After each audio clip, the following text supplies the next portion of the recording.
La rentrée scolaire est particulière pour certains élèves, les élèves de 6e année qui s'en vont au secondaire. Et la commission scolaire, justement, porte une attention particulière à ces élèves-là. On en jase avec la directrice adjointe des services éducatifs, Claudine Tremblay. Madame Tremblay, qu'est-ce qu'on fait pour les jeunes qui passent du primaire au secondaire? Parce que c'est une étape qui est quand même importante, là. Oui, comme vous venez de le dire, c'est une étape qui est majeure dans la vie d'un élève.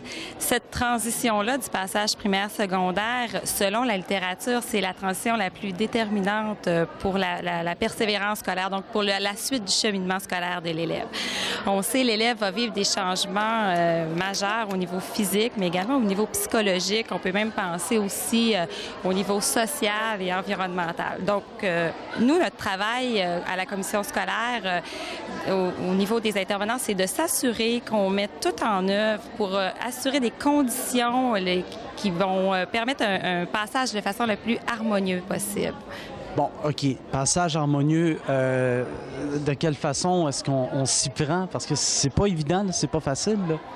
Alors, on a établi une démarche qui s'est faite de façon concertée. Donc, vous le savez, c'est important d'impliquer tous les acteurs qui interviennent auprès des élèves. Donc, on parle des enseignants du primaire, du secondaire. On parle aussi des directions d'école primaire, secondaire. On pense aux conseillers en orientation, aux conseillers pédagogiques et aux élèves également eux-mêmes. Donc, cette démarche-là concertée, elle se vit sur l'année. Donc, on a des moments clés. On se préoccupe à chaque moment de l'année du passage primaire-secondaire. Quand on parle de notre démarche, on pense également qu'elle spécifie le rôle de chacun des intervenants. Dans notre démarche également, on y retrouve les informations dont les parents vont bénéficier tout au long de l'année. Donc, un calendrier détaillé, mois par mois. Quelle information je vais recevoir par rapport au passage primaire-secondaire? Quelle activité mon enfant va faire? Qu'est-ce qu'il va vivre par rapport au passage primaire-secondaire? Donc, c'est important pour nous d'informer les parents parce qu'on sait que les parents sont des acteurs primordiaux, majeurs là, dans le cheminement scolaire de leurs enfants. Dans notre démarche également, on prévoit une transmission des informations sur le cheminement scolaire et académique des élèves.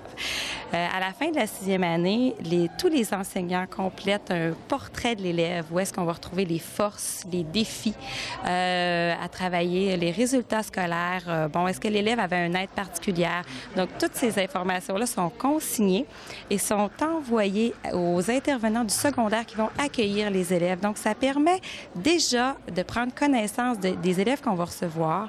Ça sauve du temps en début d'année parce qu'on sait déjà sur quoi travailler et ça permet cette transition-là au niveau du cheminement scolaire.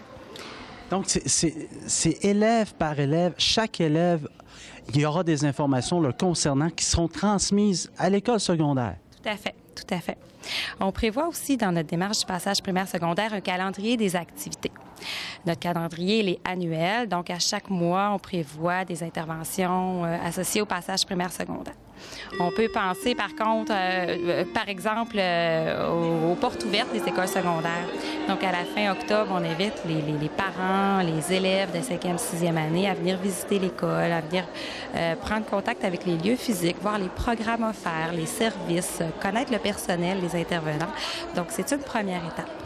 Dans notre calendrier des activités, on prévoit aussi la visite de la conseillère en orientation dans les écoles primaires. Donc, elle visite chaque groupe des écoles primaires, répond aux questions des enfants, donner les choix de cours, expliquer comment ça va se passer, rassurer les élèves. Donc, ça, c'est bien important.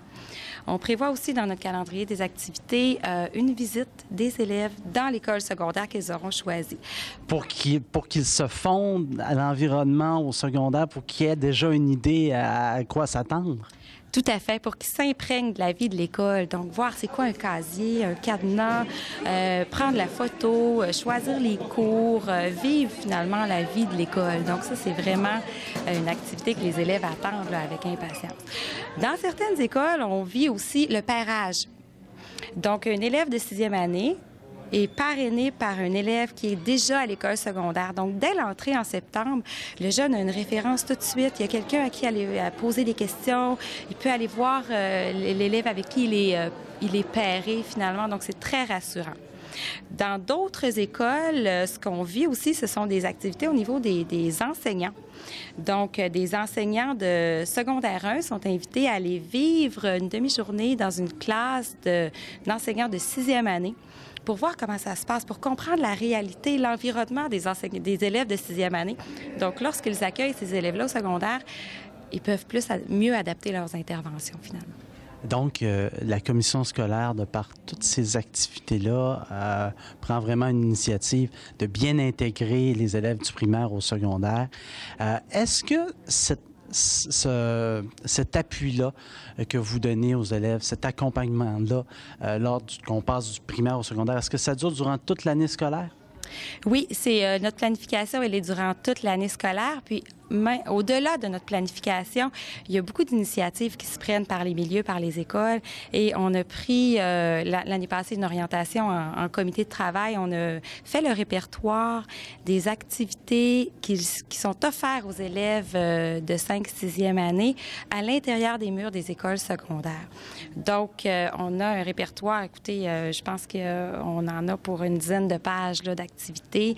Et ce répertoire-là, il a été diffusé. Donc, il est connu et on voit toute la possibilité déjà dès la 5-6e année pour le jeune d'aller vivre des expériences au secondaire. Je peux vous donner quelques exemples, par exemple. Allez-y. Oui. À l'école secondaire à Jean Gauthier, lors de l'activité secondaire en spectacle, tous les élèves de 5-6e année sont invités à participer, à assister à secondaire en spectacle. Donc, ils se rendent à l'école, ils vivent l'activité au même titre que les autres élèves de l'école. Donc, c'est très intéressant.